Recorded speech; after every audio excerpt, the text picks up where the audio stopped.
magkakaroon tayo ng isang panalangin. Ipagdasal natin yung ating magigiting na 18 Noble Marines.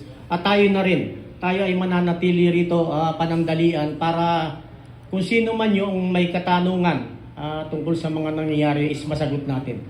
So tinatawagan natin si Bishop Dad Angel Ortega para sa panalangin, para sa 18 Noble Marines natin at sa ating lahat na nandirito ngayon sa Bulwagan. Bishop Angel, sir.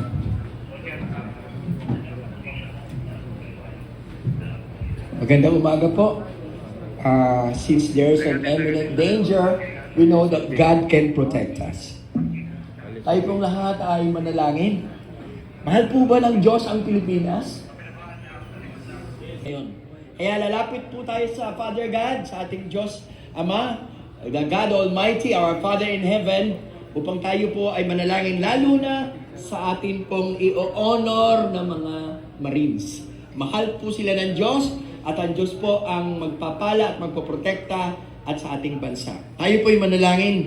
Father God in heaven, your government kingdom come upon us and your will, intentions be done upon this nation, the Philippines. You have a wonderful plan. Even before the creation of the world, you have ordained that this nation shall be great. Ang Amerika, ang Great Britain, Japan, Middle East, Singapore, and other nations, South Korea, ay narating na nila ang kanila pong rurok at panahon ng kanila pong victory, success, pagpapala, kasaganaan. But the Philippines, this is our season. This is our time. And your will and your plan and purpose, it is good, it is pleasing, it is perfect.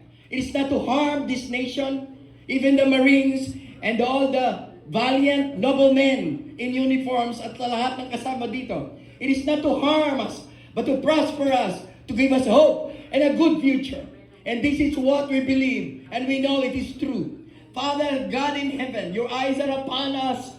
Your will is our desire. Tulungan niyo po kami to have the spirit of patriotism, the spirit of heroism, the spirit of self-sacrifice, that we are willing to yield, submit our own agenda, that the agenda and the destiny of this nation shall be done. Your will shall be done. Let your government, your kingdom come, and your plan and purposes be accomplished upon this nation. Father God, anumang bagay na gawa ng kaaway, o sino mang mga naghahangad na mga tao upang ang bansang ito ay manatiling bobo at mahirap. Father God in heaven, as we stand here covered by the blood of Jesus, surrounded by your angels, sinisira namin ang mga planong ito at di namin pinapayagang magpatuloy pa sa aming bansa. Let your hand of favor and blessing be upon our nation. Be upon our Marines, be upon our uniformed men, be upon these patriots, these people who love this nation. We bless, oh God, ang mga bilyonaryo na may takot sa Diyos. Binibless namin ang mga underground society na may takot sa Diyos. Binibless namin ang mga intelligence community na may takot sa Diyos.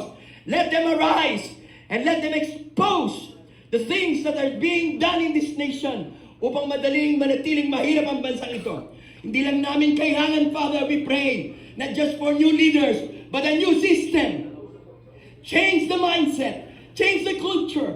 Pakialaman niyo po ang aming bansa. At alam po namin, hanggat may naniniwala, nananampalataya, may tumatawag sa Diyos, at may mga taong handang magsakripisyo na mahal ang kanilang bansa, whatever religion they may have, whatever belief system they may have, makikinig ka po.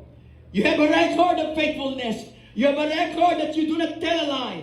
All your promises and blessing na binigkas sa bansang ito, be done unto us according to your word. Bless your people. Bless your sons and daughters. Bless the Filipino people. Bless, oh God, and protect the 18 Marines and the lawyers at lahat na may kinalaman dito. Salamat po. Ang amin pong sisikat na araw para hindi lamang sa salitang bagong Pilipinas ay totoo nga pang magliliwanag. For the glory of your name. In Jesus' name, everybody say, Amen. God bless. Maraming salamat, Bishop Angel. On the stage, General Virgil Garcia, please on the stage. Colonel Jun Metran, please be on the stage. General Kaloy Kita, please be on the stage. Colonel John Galang, please come here on the stage, sir.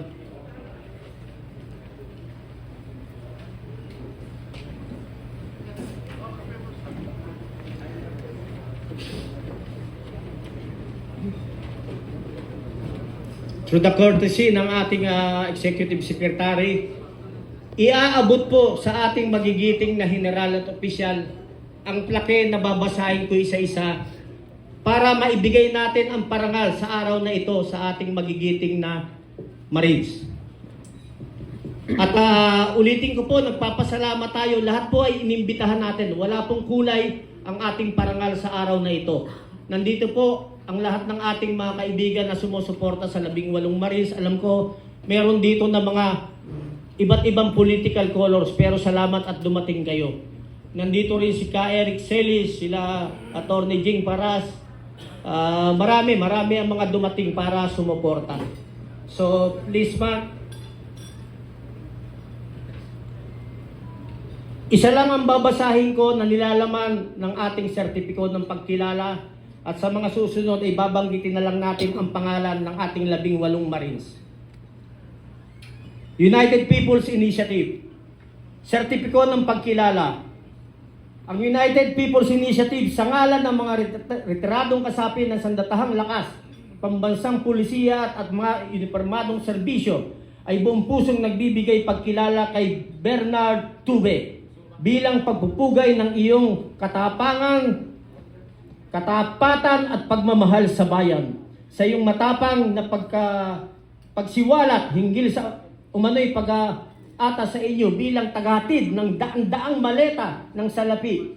Pinatunayan mo na ang panunumpa ay para sa konstitusyon at sa sambayanang Pilipino, hindi sa sino mang makapangyarihan. Sa kabila ng panganib sa iyong buhay at pamilya, nanindigan ka. Ang iyong ginawa ay huwaran ng tunay na kawal, matapang, matapat, makabayan. Ginagawad ngayong araw ng Marso 6 bilang pagkilala sa iyong natatanging paglilingkod sa bayan. Signed, Secretary General and the Founding Chairman, General Romeo Pucas, Sir. Ito ay hahawakan ng ating magigiting na general bilang paggalang at pagrespeto at pagsaludo sa kanilang kabayanihan.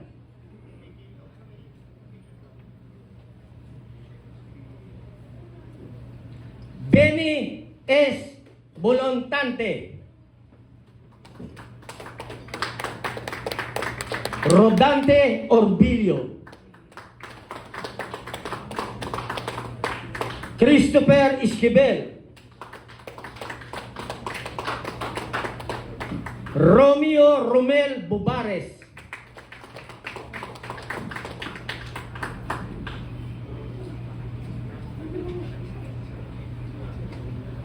tinatawagan po natin sa stage ang ating Honorable Vice Mayor ng Isabela, si Vice Mayor Harold Respicio.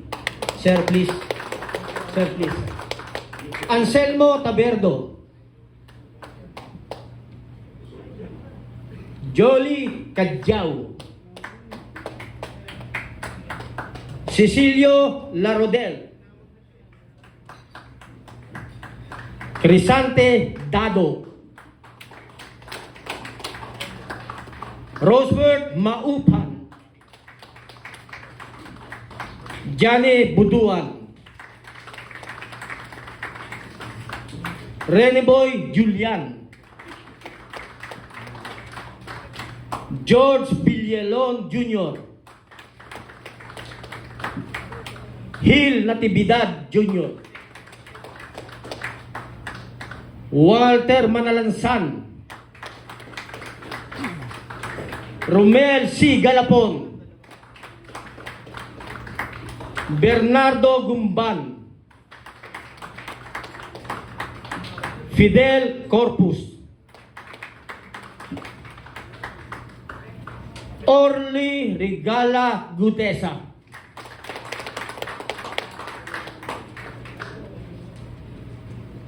at pinagbibigay rin ng pugay sa tumutulong sa 18 Marines natin at lumantad para tumulong kahit maraming threat. Alam niya, isang magiting na abogado, iginagawad natin ang sertipika ng pagkilala kay Attorney Libito D. Baligod bilang pagkilala sa iyong matapang at malinaw na paninindigan bilang abogado ng ating Marines na nagsiwalat ng umano'y malimaletang pera na galing sa korupsyon. Sa pagpili mong ipagtanggol ang katotohanan, ang karapatan ng mga naglalakas loob magsalita, ipinamalas mo ang integridad, profesionalismo at katapatan sa batas at sa bayan.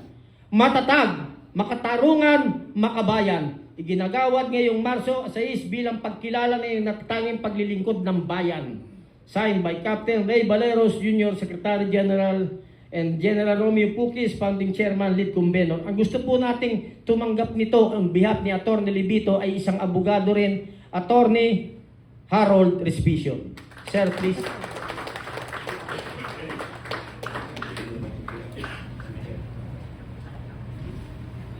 Very handsome, huh?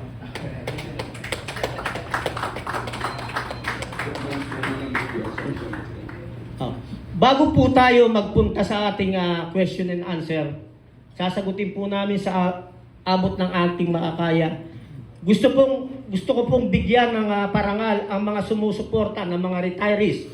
Kung nakikita niyo po dyan sa gilid, kaliwat kanan, makikita niyo po ang listahan ng daang-daang retirees na sumusuporta sa ating magigiting na Marines. Palakpakan po natin sila.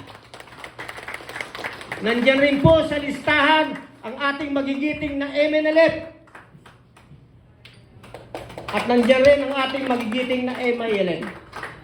Mga kapatid, ibibigay ko po ang paggalang, pagrespeto sa mga sumusuporta at ito po ay ipapaliwanag sa atin kung paano sila nagsimulang sumuporta sa magigiting nating Marines. General Romy Pukis, sir. At lahat ng ating mga nandito ay magsasalita, bibigyan natin ng pagkakataon.